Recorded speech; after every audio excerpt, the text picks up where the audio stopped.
Colonel Bradley demonstrated the classified recognition sequence to the packed briefing hall. Only 8 operators worldwide possess this knowledge. Elite Marine Force reconnaissance personnel who earned their wings through blood and sacrifice. His gaze swept dismissively across the room, pausing briefly on the unremarkable woman documenting everything from her corner position. Anyone recognizing this sequence has either accessed unauthorized materials or stands before me as a covert operative. The silence stretched until Sergeant Emma Rodriguez rose, executing the precise movements flawlessly while adding the concluding element Bradley had deliberately omitted. You're missing the final component, sir. From which city in the world are you watching this video today? If you enjoyed this story, please consider subscribing for more military fiction that honors the untold stories of service and sacrifice. Sergeant Emma Rodriguez typed methodically, processing intelligence reports with someone who grasped the weight of absolute precision. 2 years behind this desk taught her efficiency without distinction, deliberately unremarkable. The sterile lighting of Marine Special Operations Command's Intelligence Division buzzed constantly, washing everyone in identical pale tones. Emma appreciated this uniformity. Blending became simpler when everyone appeared equally drained and weary. Major Vincent Hayes approached with his characteristic patronizing tone. Colonel Bradley inspects at 0900 sharp tomorrow. These operational summaries must be flawless. Understood, sir. Emma replied neutrally. Everything will be prepared accordingly. Hayes lingered, tapping his fingers impatiently. Rodriguez, remember your place tomorrow. Bradley despises interruptions, particularly from administrative personnel. Copy that, sir. I'll remain inconspicuous. After Hayes departed, Emma's attention drifted to her desk calendar. September 23rd bore no markings, yet she needed no reminders. 2 years exactly. Her fingers unconsciously traced the faded scar across her wrist, hidden beneath her uniform sleeve. Memory fragments surfaced briefly, thermal imagery. Rocky terrain, copper taste of fear. She suppressed them with trained discipline, the same method employed hundreds of times previously. These recollections intensified annually on this date, challenging the carefully crafted identity she maintained. Everything all right, Rodriguez, you appear troubled. Staff Sergeant Marcus Chen paused beside her workstation, showing genuine concern. Unlike most career Marines, Chen treated her decently, remembering her actual name. If you only understood, she thought silently. Migraine starting, she answered, reaching for her pill container. The medication wasn't for headaches documented in her medical records, but for managing persistent pain from wounds that never officially occurred. Wounds received at 200 feet elevation in terrain where her presence was denied. Those seem like serious headaches. You take medication daily. Emma manufactured a slight smile. Chronic issue. Nothing major. Take care of yourself. Tomorrow promises intensity. Bradley's inspections are notorious. Chen whispered. He once reassigned a captain to Greenland duty for improper uniform creases.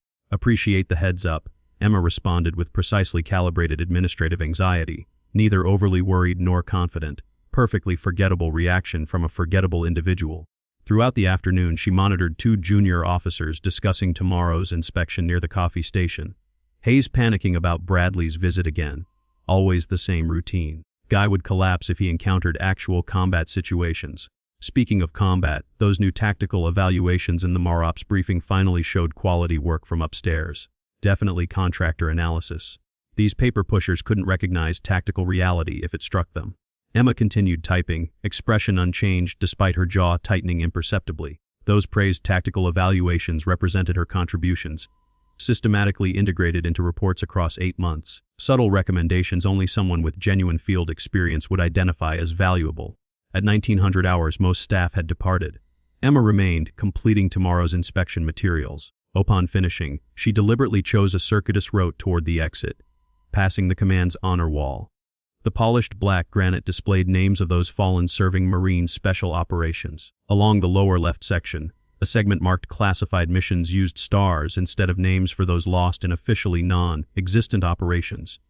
Emma stood alone in the dimming light. Her fingers traced an empty space where 4 stars belonged. 4 brothers and sisters whose ultimate sacrifice remained unrecognized. 2 years, she whispered. Nearly finished. A surveillance camera rotated slightly, recording her perfect military posture before the memorial, bearing distinctly different from her usual administrative manner. Momentarily, Sergeant Emma Rodriguez vanished, replaced by someone else entirely. Someone forged through warfare and tempered by abandonment. Then quickly, she adjusted her eyewear, relaxed her shoulders slightly, and became invisible again. Departing, she encountered Major Lisa Blackwood, the intelligence officer renowned for meticulous thoroughness. Their eyes met briefly, Emma's carefully neutral, Blackwood's narrowing analytically in the manner that built her reputation. Working late, Sergeant Blackwood inquired casually, though her gaze remained sharp. "Final preparations for tomorrow's inspection, ma'am." "Bradley's reputation precedes him," Blackwood noted. "Enjoys catching personnel unprepared." "I'll remember that, Major." Blackwood acknowledged but studied her momentarily longer before continuing down the corridor. Emma experienced a flicker of unease.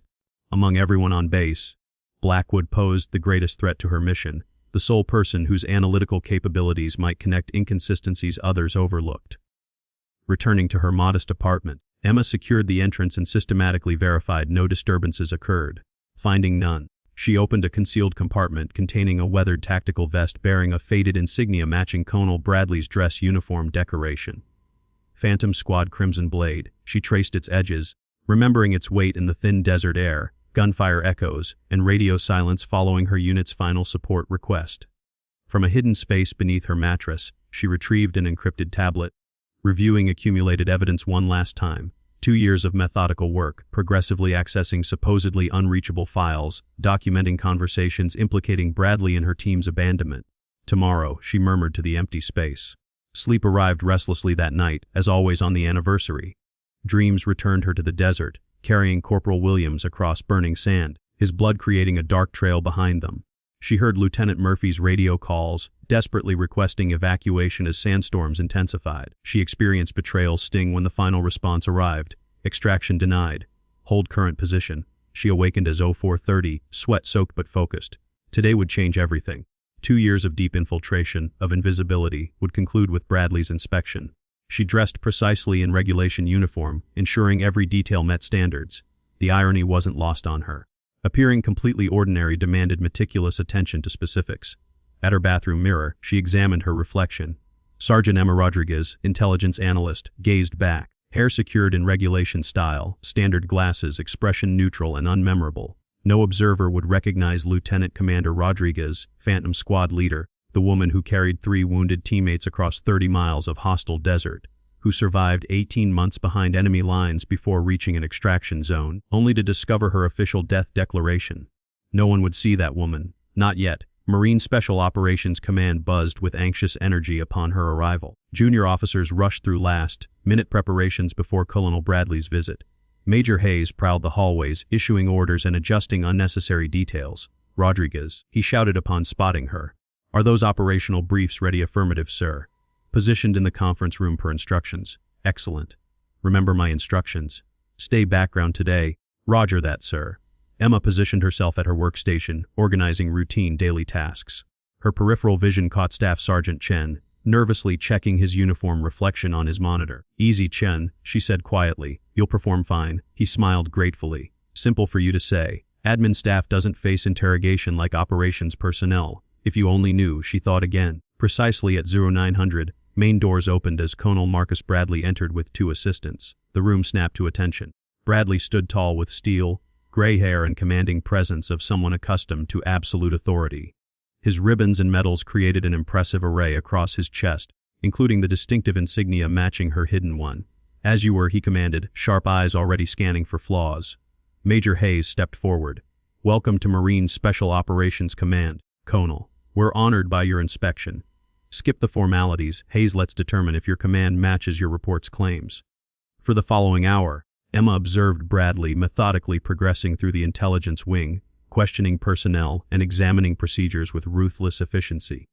His inspection approach clearly aimed to intimidate. Rapid, pointed questions followed by dissatisfied responses regardless of answer quality. When he approached her area, Emma maintained focus on her work. Simply another intelligence analyst, invisible. "What's this?" Bradley asked, lifting a folder from her desk. "Updates to MARP's intelligence protocols, sir," she replied without looking up. "Filed and distributed according to regulations." He reviewed it briefly before dropping it back. "Continue." Emma released a carefully controlled breath as he moved on. First obstacle cleared. By mid-morning, the inspection had shifted to the command center briefing room, where senior officers assembled for Bradley's evaluation. As the intelligence analyst assigned to record proceedings, Emma sat quietly in her corner, notebook ready, perfectly representing competent invisibility. The command center hummed with tension as Bradley moved between officer rows, his entourage following. Major Hayes stood rigidly forward, perspiration visible despite cool temperatures. Your intelligence protocols are obsolete, Bradley declared, examining a manual.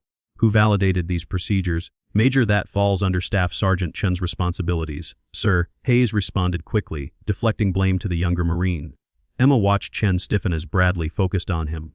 Staff Sergeant, explain why your intelligence protocols contradict MAROP Standard Procedure Section 4.2. Chen hesitated, obviously unprepared.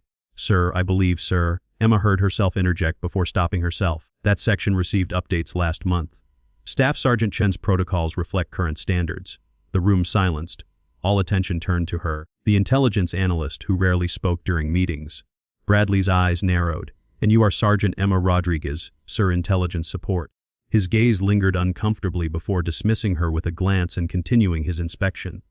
But turning away, Emma noticed Major Blackwood studying her with renewed interest across the room. For the remaining morning, Bradley questioned operations officers regarding readiness and protocol knowledge. His inspection clearly designed to establish dominance rather than genuinely assess capabilities. Each question seemed crafted to embarrass respondents, each answer met with barely concealed contempt. As lunch approached, Major Hayes announced they would reconvene at 1400 hours for the inspection's second phase. Emma used the break to review her preparations one final time. The afternoon session would focus on classified operations, Bradley's expertise, and her long-awaited moment. 2 years of patience was about to pay off. Justice for Phantom Squad was finally within reach. The command center briefing room had been reconfigured during lunch break. The standard conference table now arranged for formal presentation with Colonel Bradley's position clearly established at the head. Officers filed in quietly, morning interrogations having created a subdued atmosphere. Emma took her position in the rear corner, notebook prepared, perfectly representing administrative efficiency. Arranging her materials, she felt Major Blackwood's observation from across the room.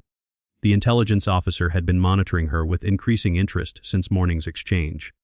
Emma kept her expression neutral, though her pulse accelerated. Being noticed was dangerous, especially by someone as perceptive as Blackwood. Major Hayes called the room to attention as Colonel Bradley entered, followed by assistants carrying additional classified folders. As you were, Bradley said, his voice carrying casual authority of someone accustomed to immediate compliance. This afternoon, we'll review classified operational protocols, particularly emphasizing special operations integration with intelligence assets. He nodded to an assistant who distributed sealed folders to present senior officers. These case studies represent both successful and failed operations from recent years. Understanding success and failure factors is essential to your command responsibilities. Emma maintained her facade of disinterested professionalism, but her attention sharpened. This was her waiting moment. If Bradley referenced Crimson Blade, it would be now. Major Hayes Bradley continued, your command's special operations performance metrics have been satisfactory, but not outstanding. I want to discuss specific protocols proven effective elsewhere. For the next hour, Bradley led senior officers through various operational scenarios, questioning their tactical assessments and decision-making processes. His style was deliberately intimidating, designed to establish his superior knowledge and experience. Most officers responded with deferential agreement, unwilling to challenge his assertions. As the briefing progressed, room tension was palpable. Even senior officers with decades of service seemed hesitant to speak. Bradley had created exactly his desired atmosphere, one where his authority was absolute and unquestioned. Let's discuss operational security failures, Bradley said, changing direction. Staff Sergeant Chen, since you handle intelligence protocols, what would you consider the most common compromise point in classified operations? Chen straightened, clearly determined to redeem himself after morning's exchange. Communication security, sir. Most compromises occur when operators deviate from established communication protocols. Bradley's expression remained neutral. An acceptable textbook response, Staff Sergeant, but incomplete. He addressed the wider room. The most dangerous security breach occurs when operators prioritize personnel over mission objectives. Emma's pen stopped on her notepad. Her breathing remained measured, but she felt familiar heat building in her chest. Sentiment has no place in special operations, Bradley continued. I've witnessed missions compromised because team leaders refused to abandon wounded personnel when tactical necessity demanded it. Major Hayes nodded in agreement. A difficult but necessary command reality, sir. Indeed, Bradley replied, seemingly pleased with Hayes' support. Which brings me to a case study in operational excellence. 2 years ago, Operation Crimson Blade represented perfect execution of classified protocols under adverse conditions. Emma's knuckles whitened around her pen, the only outward sign of rage building inside her. She employed breathing techniques learned in special operations training. 4 counts in, hold for 7, 8 counts out. From across the room, Major Blackwood observed her with growing suspicion. Crimson Blade was a deep reconnaissance mission in the Sahara, Bradley explained. A 4-person Phantom team was inserted to gather intelligence on emerging terrorist networks operating in the region. He paused, his expression shifting to rehearsed gravity. Tragically, we lost the team due to extreme weather conditions and enemy contact. But the intelligence they transmitted before their loss proved invaluable to subsequent national security operations. Lost the team, as if they had been misplaced rather than abandoned. Emma felt her carefully constructed persona beginning to crack. She had spent 18 months in hostile territory after extraction was denied, moving only during darkness, surviving on nothing while her wounds festered. She had buried 3 of her teammates in shallow desert graves before evacuating the final survivor, who died 2 days later despite her efforts. And Bradley called it a loss due to weather conditions.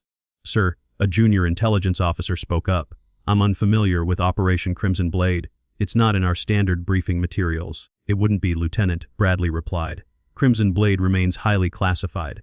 Most protocols are known only to those with specific clearance levels." He smiled thinly. "In fact, certain operational elements are known only to those directly involved in its planning and execution." The colonel's self-satisfaction was evident. He was using the classified operation to enhance his own importance, reminding everyone in the room that he possessed knowledge they did not, knowledge that elevated him above them. "In fact," Bradley continued, clearly enjoying center attention, "Crimson Blade created protocols so secure that certain elements are known only to those with the highest clearance." He moved to room center, smiling with smug satisfaction. For example, this extraction signal sequence was developed specifically for that operation. He demonstrated a complex series of hand movements that Emma recognized instantly. The muscle memory in her own hands twitched in response, wanting to complete the sequence properly. The signal Bradley demonstrated was incomplete, missing the crucial terrain indicator that would have specified their extraction point in mountainous desert terrain.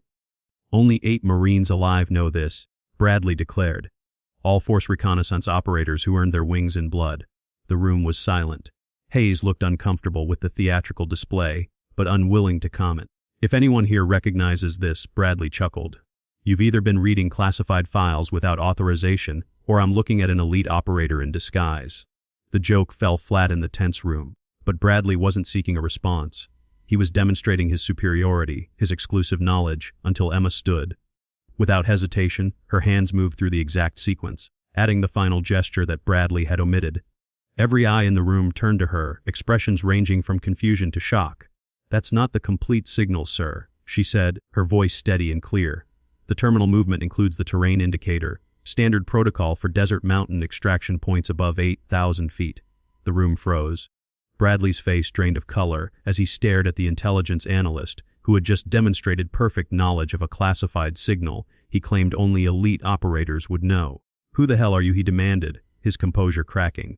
Emma removed her glasses, straightened her posture to perfect military bearing. The intelligence analyst vanished, replaced by something else entirely, a soldier, a weapon, a phantom. "Lieutenant Commander Emma Rodriguez, sir, Phantom Squad Leader, Operation Crimson Blade, reported KIA 2 years ago along with my entire unit." She reached into her pocket and placed a worn, sand-stained patch on the table identical to the one on Bradley's uniform. "We weren't lost, sir," she continued, her voice coldly precise. "We were abandoned, and I'm the only one who made it back." The silence in the briefing room was absolute. Major Hayes' mouth opened and closed without sound. Junior officers stared in disbelief. Only Major Blackwood seemed unsurprised, a small smile playing at the corner of her mouth.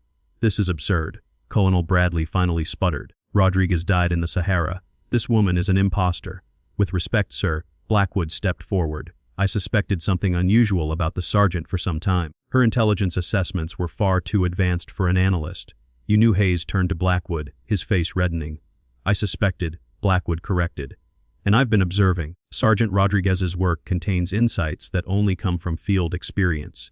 Her protocols include contingencies addressing vulnerabilities most analysts would never consider." Emma's eyes never left Bradley's. 2 years ago, my team requested emergency extraction after completing mission objectives. Weather was deteriorating. We had casualties. Operational security demanded. Bradley began. "You received our request," Emma interrupted, pulling a document from her folder. You acknowledged it, and then deliberately denied extraction to maintain plausible deniability. She placed the document on the table, a printout of classified communication logs showing extraction request and denial. How did you access that file? Bradley demanded. That's highly classified material. I've spent 2 years working my way back into this command, sir. 2 years methodically gathering evidence while hiding in plain sight. Bradley's face hardened. Whatever personal vendetta you think you're pursuing, Sergeant, you've just violated multiple security protocols. I'm ordering you detained for security violations. Begging your pardon, sir, Major Blackwood interjected. But if she is who she claims to be, we're the ones who betrayed her, not the reverse. Staff Sergeant Chen suddenly stood straighter. Sir, I recognize her now. Different hair, thinner face, but that's definitely Commander Rodriguez. I saw her briefing once before Crimson Blade. She was legendary even then. The room shifted. Junior officers who had previously ignored Emma now looked at her with new respect, recognizing what she was. Not just an operator, but someone who had clawed her way back from the dead to seek justice. Major Hayes, sensing the changing tide, stepped away from Bradley. I had no knowledge of any abandoned extraction request, Colonel. Of course you didn't, Emma said coolly, because the operation was compartmentalized. Only those directly involved in planning would have known. Her gaze returned to Bradley. Only those who made the decision to abandon us. Bradley's jaw clenched. You have no idea the larger strategic considerations at play. One team against national security interests. The calculation is simple. Is it, sir? Emma reached into her folder again and produced another document. Because according to this after-action report, which you personally signed, the extraction was denied due to weather conditions, not strategic necessity. She turned to face the room. Colonel Bradley abandoned 4 operators, not because of strategic necessity, but because acknowledging our position would have revealed unauthorized operations in a politically sensitive region. We were denied extraction to cover up a political miscalculation, not to protect national security. Bradley's face flushed with anger. You signed confidentiality agreements. This is treasonous. No, sir, Emma replied calmly. Abandoning your operators in hostile territory. That was the betrayal. She placed a small tactical camera memory card on the table next to the patch. 4 operators died waiting for support that never came. Lieutenant David Murphy, Corporal Jessica Williams, Sergeant First Class Anthony Carter, and Lance Corporal Michael Torres. For the first time, emotion cracked through her composure as she named her fallen teammates. I carried their bodies to shelter when possible, buried them when I couldn't. 18 months in enemy territory, making my way to an extraction point with intelligence that was supposedly so valuable it justified their sacrifice. The room was motionless, every officer captivated by her words. Even Bradley seemed momentarily silenced by the raw truth of her experience. Major Blackwood, Emma said, her voice steadying again. I believe the congressional hearing on Operation Crimson Blade reopens tomorrow. Blackwood nodded. It does indeed. And I suspect they'd be very interested in hearing from someone previously listed as KIA. This is still classified material, Bradley insisted, but his voice had lost its authoritative edge. Disclosure would damage national security. What damages national security, sir? Blackwood replied, is abandoning our operators and covering it up. It destroys trust in command. It undermines the very foundation of special operations. Emma looked around the room at the officers who now watched her with a mixture of awe and respect. 2 years ago, I made a promise to my team as I buried them, that I would make it back, that I would make sure they were remembered, that their sacrifice wouldn't be hidden behind classification to protect someone's career. She straightened to her full height. The lieutenant commander she truly was finally visible to everyone. I've kept that promise. Major Hayes cleared his throat awkwardly. Colonel, perhaps we should continue this discussion privately. I believe that would be wise, Blackwood agreed, and I'll need to contact Jedge immediately. A presumed KIA operator returning alive with evidence of command malfeasance requires proper protocol. Bradley's eyes darted around the room, measuring his rapidly diminishing support. This isn't over, Rodriguez. No, sir, she agreed. It's just beginning. The next 24 hours passed in a blur of debriefings, medical examinations, and security protocols. Emma found herself in a secure conference room at Marine Special Operations Command, surrounded by JEG officers, intelligence personnel, and high-ranking Marine officials who had flown in overnight upon learning that a presumed KIA operator had reappeared with allegations against a colonel. Major Blackwood had barely left her side, managing the process with efficient precision while ensuring Emma was treated with the respect her rank and experience demanded. Colonel Bradley had been sequestered elsewhere in the facility, his security clearances temporarily suspended pending investigation. Commander Rodriguez, General Patricia Hayes addressed her formally. using the rank that had been restored to her within hours of her revelation. I want to personally express how extraordinary your survival and return are. The Marine Corps mourned your loss along with your team. Thank you, ma'am, Emma replied, her voice steadied despite her exhaustion.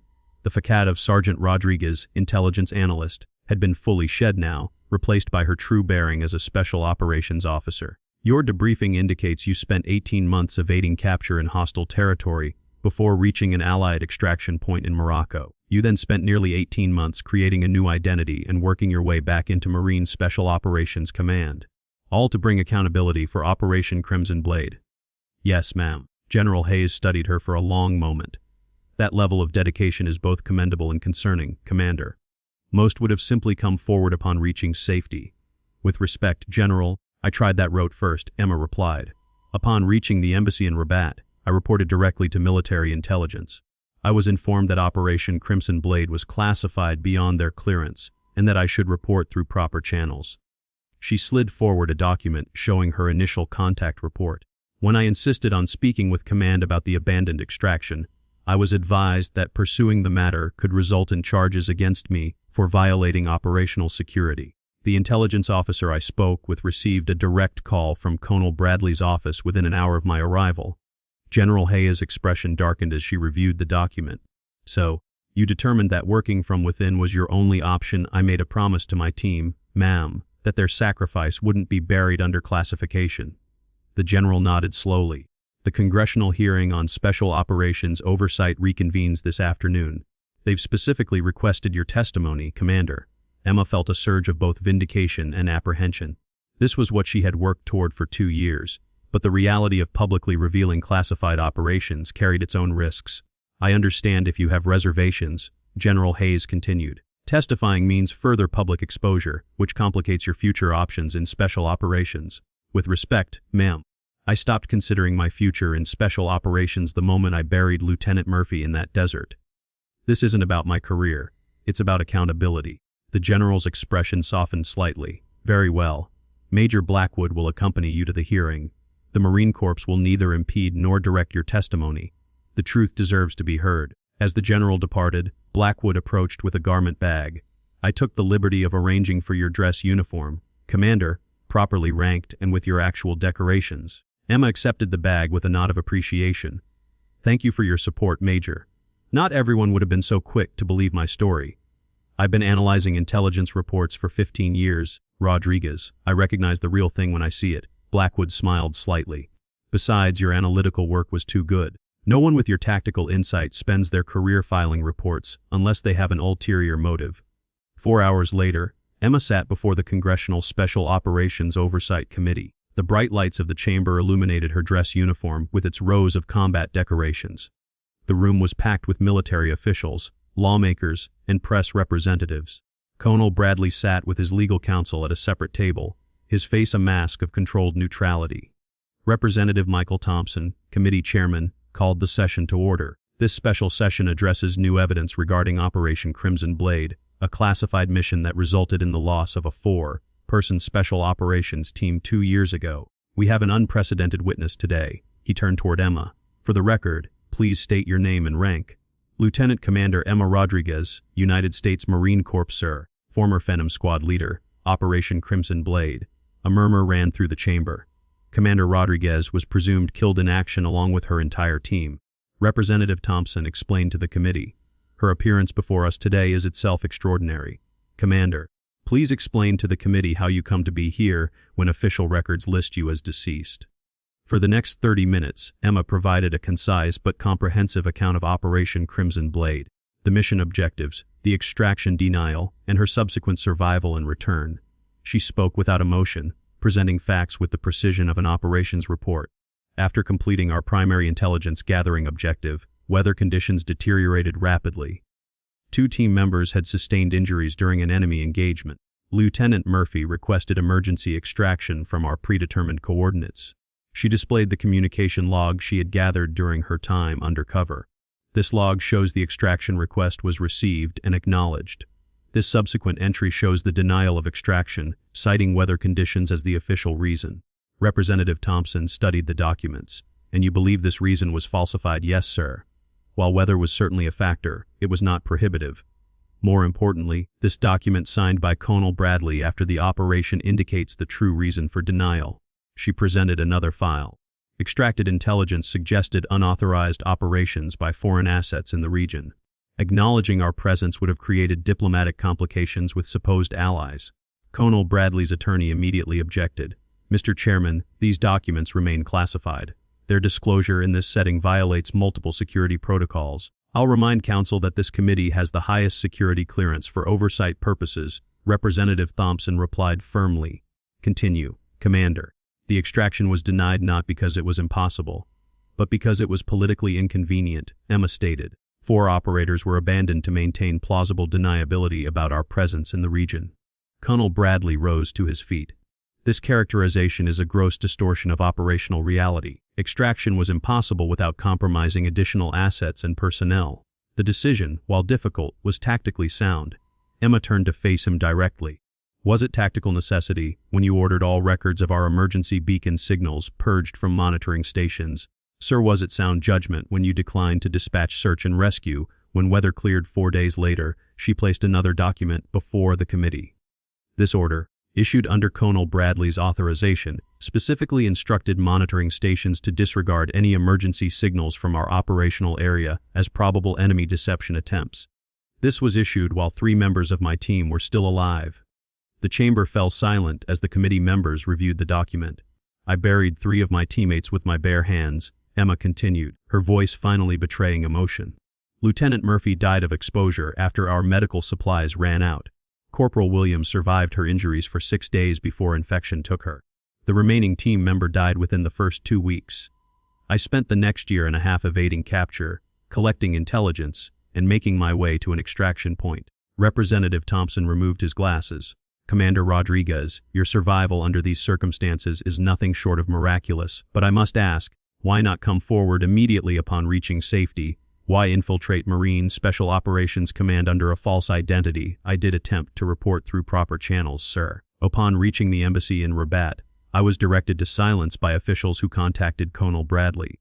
It became clear that the only way to obtain justice for my team was to gather evidence from within the system that had abandoned us.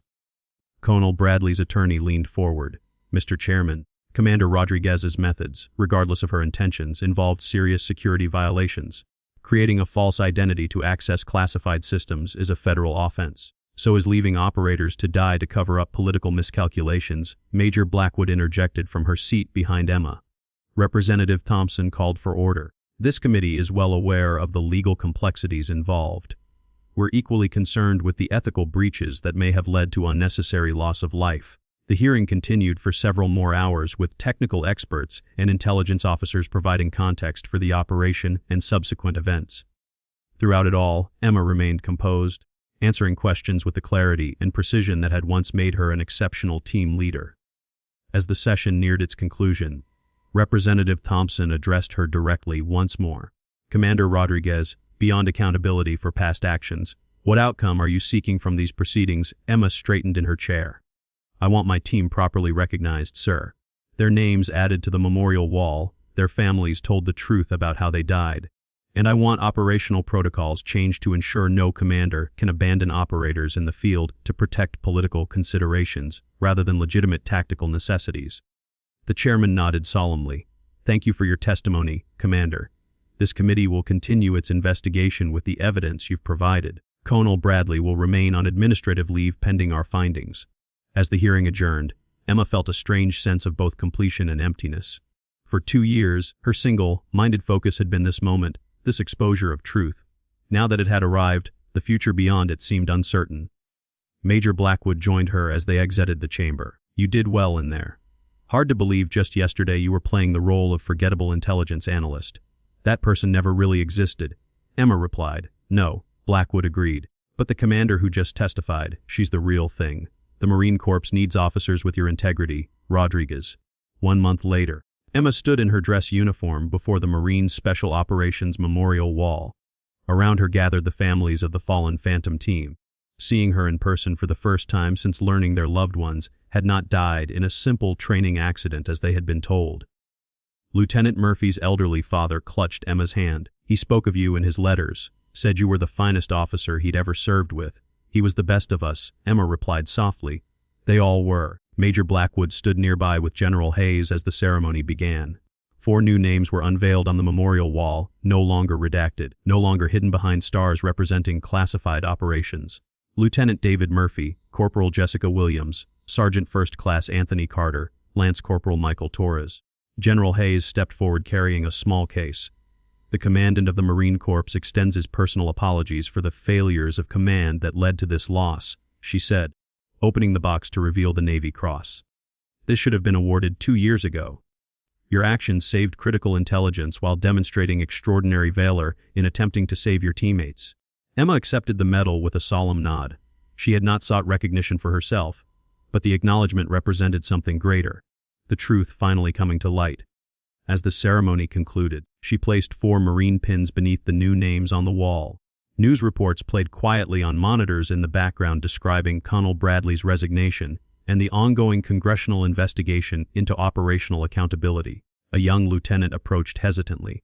Commander Rodriguez, if you don't mind me asking, how did you survive 18 months alone in enemy territory? Emma looked at the memorial, then back at the officer. The rage that had fueled her for 2 years had finally given way to something else. Not peace exactly, but purpose. I wasn't fighting to survive, Lieutenant. I was fighting to remember. She turned to the wall of names. Some missions don't end until everyone comes home one way or another. As the sun set over the memorial, Emma rendered a perfect salute to her fallen teammates. Behind her, every officer present, including Major Blackwood and General Hayes, stood at attention, returning the salute not to the wall, but to her. In the weeks that followed, Emma was offered various positions within Marine Special Operations Command. Despite the trauma she had endured, her unique experience and proven resilience made her invaluable for training future operators. More importantly, her story had triggered a comprehensive review of extraction protocols and command accountability across all special operations. Major Blackwood found her one afternoon in the office that had once been her cover, but now officially belonged to her.